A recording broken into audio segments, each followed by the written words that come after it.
இன்னைக்கு வந்து white mutton gravy செய்ய போகிறேன். அதுக்கு தேவையான பொருள் அது என்னன்னு உங்களுக்கு சொல்கிறேன். அது ஒயிட் புலாவுக்கு, அப்புறம் கீ ரைஸ்க்கு, அதுக்கப்புறம் பிரிஞ்சிக்கு, சப்பாத்தி, பரோட்டா, ஒயிட் ரைஸ்க்கு எல்லாத்துக்கும் சாப்பிட்லாம். நான் அதுக்கு தேவையான பொருள் என்னன்னு சொல்லிவிட்டு உங்களுக்கு செஞ்சு காமிக்கிறேன். இப்போது இது வந்து 1 கிலோ மட்டனை. இதை வந்து மஞ்சள் பொடி போட்டு நம்ம வேக விட்டு எடுத்துக்கலாம். நான் வந்து ஒயிட் கிரேவி செய்ய போகிறேன். அதுக்கு தேவையான பொருள் என்னன்னு பார்த்துக்கலாம். முதல்ல வந்து மட்டன் நம்ம மஞ்சத்தூள் போட்டு கொஞ்சமாக தான் போடணும், நிறைய போடக்கூடாது. இது போட்டு நம்ம வேக விட்டு நம்ம எடுத்துக்கலாம். ஒரு 5 விசில் 6 விசிலோ போட்டு எடுத்தோம்னா நல்லா வெந்துடும். அதுக்கு தேவையான பொருளை என்னான்னு சொல்கிறேன். அரைக்கிறதுக்கு தேவையான பொருள் என்னான்னு.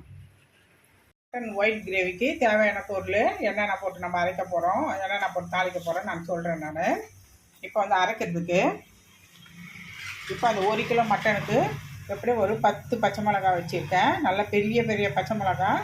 எவ்வளோ காரம் வேணுமோ அதுக்கேற்ற மாதிரி போட்டுக்கலாம். இதுதான் காரம். வேறு மிளகாத்தூளோ எந்த ஒரு மிளகாயும் எது ஒரு கரம் மசாலாவும் நம்ம எதுவுமே போட போகிறது கிடையாது.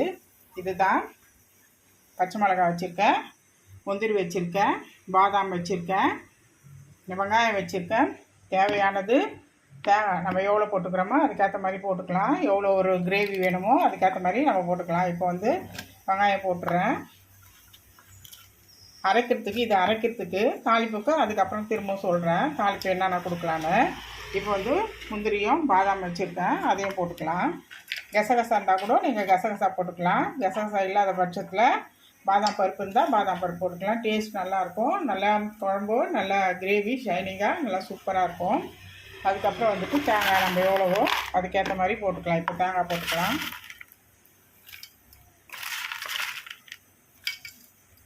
எவ்வளோ கிரேவி வேணுமோ அந்த மாதிரி நம்ம தேங்காய் யூஸ் பண்ணிக்கலாம். இப்போ தேங்காய் போட்டுட்டேன். இப்போ என்ன வச்சுருக்கேன், தக்காளியும் கொஞ்சம் புதினாவும் கொஞ்சம் ஃப்ளேவருக்காக வச்சுருக்கேன். தக்காளி வந்து அது வந்து ரொம்ப புளிப்பு கொடுத்துரும். அதனால் வந்துட்டு லைட்டாக தான் இருக்கணும்.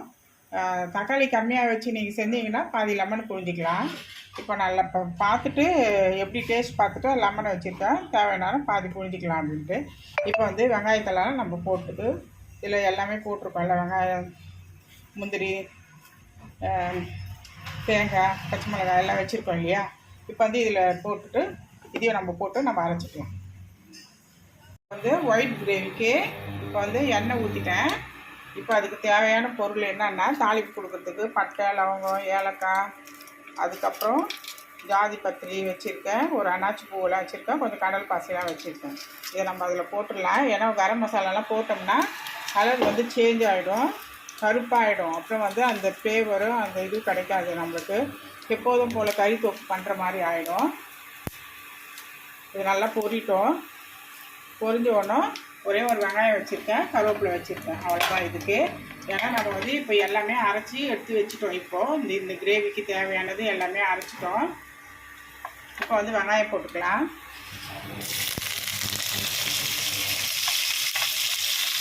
கறி அந்த பக்கம் வெந்துட்டு அது வேகட்டும்.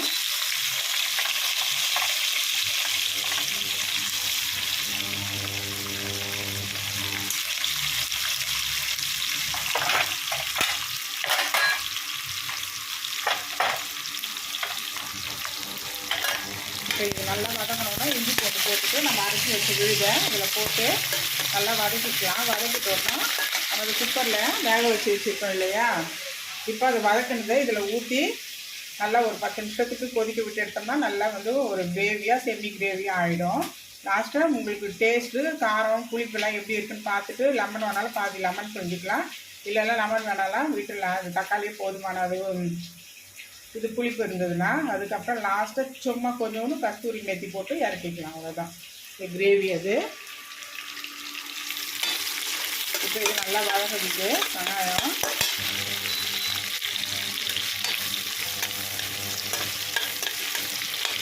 இப்போ தேவையானது நம்ம இஞ்சி பூண்டு பேஸ்ட் போட்டுக்கலாம். அது நல்லா வதங்கட்டும்.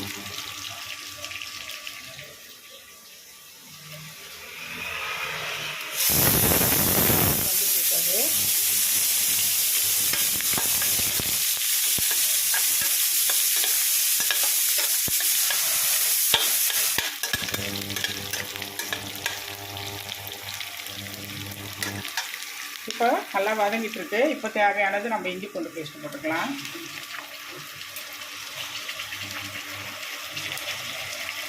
ஒரு 4 ஸ்பூன், இந்த சின்ன ஸ்பூனில் 4 ஸ்பூன் போட்டுக்கிட்டேன். இப்போ இது நல்லா வதங்கணும். அந்த பச்சை வாழை போகிற வரைக்கும் நல்லா வதங்கணும்.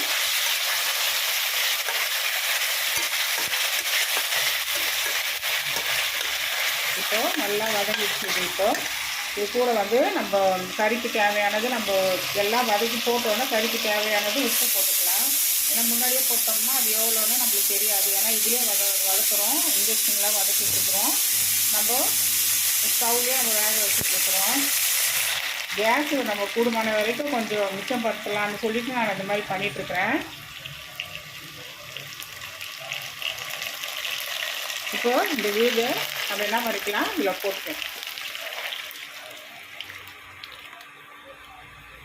இது நல்லா கொதிக்கணும், அந்த பச்சை வாழைலாம் போகணும்.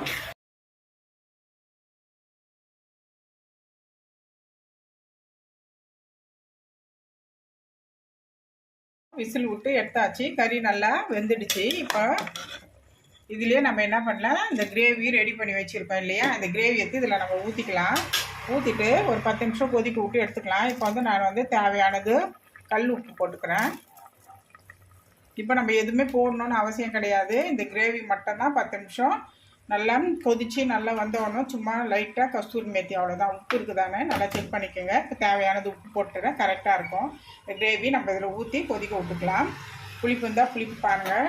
லெமனு போடவே இல்லை, ஏன்னா கரெக்டாக இருக்கும். அதனால் வேணான்னு விட்டுட்டேன். உங்களுக்கு சொல்லிக் கொடுக்கறதுக்காக இதை எடுத்து வச்சுருக்கேன் நான். அதனால் வந்துட்டு இந்த கிரேவி ஊற்றிட்டு ஒரு 10 நிமிஷம் கொதிக்க விட்டுட்டு ஆஃப் பண்ணிக்கிறேன். கஸ்தூரி மேத்தி போடுறப்போ அதை காமிக்கிறேன். சிக்கன் 65 கொஞ்சம் போட்டு வறுத்துட்ருக்கேன். இது மசாலாலாம் போட்டுட்டேன். ஏற்கனவே நான் வீடியோவில் உங்களுக்கு போட்டுட்டேன். நான் 65 மசாலா சும்மா போட்டாலே உங்களுக்கு போரிச்சு போயிடும். அதனால் வந்து 65க்கு இது 1 கிலோ போட்டு ஊற வச்சுருக்கேன். இப்போ கொஞ்சம் கொஞ்சமாக இண்டக்ஷன் ஸ்டவ்லேயே போட்டு வறுத்து இந்த சின்ன கடாய் தான் இருக்குது, இதிலே போட்டு வறுத்து இப்போ எடுத்துகிட்ருக்குறேன்.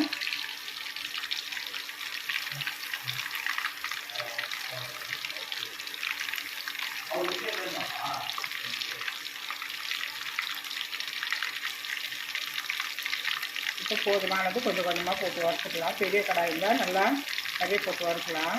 இவ்வளோ தான் பிடிக்குது, அதனால் இந்த மாதிரி வறுத்துட்ருக்குறேன் நான். கிரேவி கரெக்டான பதத்துக்கு நல்லா திக்காயிடுச்சு. போதுமான அளவு இது. இன்னும் ரொம்ப ட்ரை ஆகிடும், அப்புறம் நல்லா இருக்காது. இது வந்து புலாவுக்கு, பிரிஞ்சிக்கு, அதுக்கப்புறம் கீ ரைஸுக்கு, சப்பாத்தி, பரோட்டாக்கு, இந்த மாதிரி ஒயிட் ரைஸ் கூட எல்லாத்துக்கும் வச்சு சாப்பிட்லாம். இது நல்லா கிரேவி ஆயிடுச்சு. இப்போ வந்து கொஞ்சோண்டு கஸ்தூரி மேத்தி வச்சுருக்கேன், சும்மா ஃப்ளேவருக்காக வேண்டி. நல்லா வாசனை, நல்லா மணமாக நல்லா சூப்பராக இருக்கும். இது வந்து நம்ம கலரி விடணுன்னு அவசியம் ஒன்றும் கிடையாது. இதை நம்ம வந்து அப்படியே ஆஃப் பண்ணிவிட்டு அப்படியே விட்டுடலாம். அவ்வளோதான். சூப்பரான ஒயிட்டு மட்டன் கிரேவி ரெடி. இது வீட்டில் செஞ்சு பாருங்கள். செஞ்சு பார்த்துட்டு மறக்காத சப்ஸ்கிரைப் பண்ணுங்கள். தேங்க்யூ, பாய்.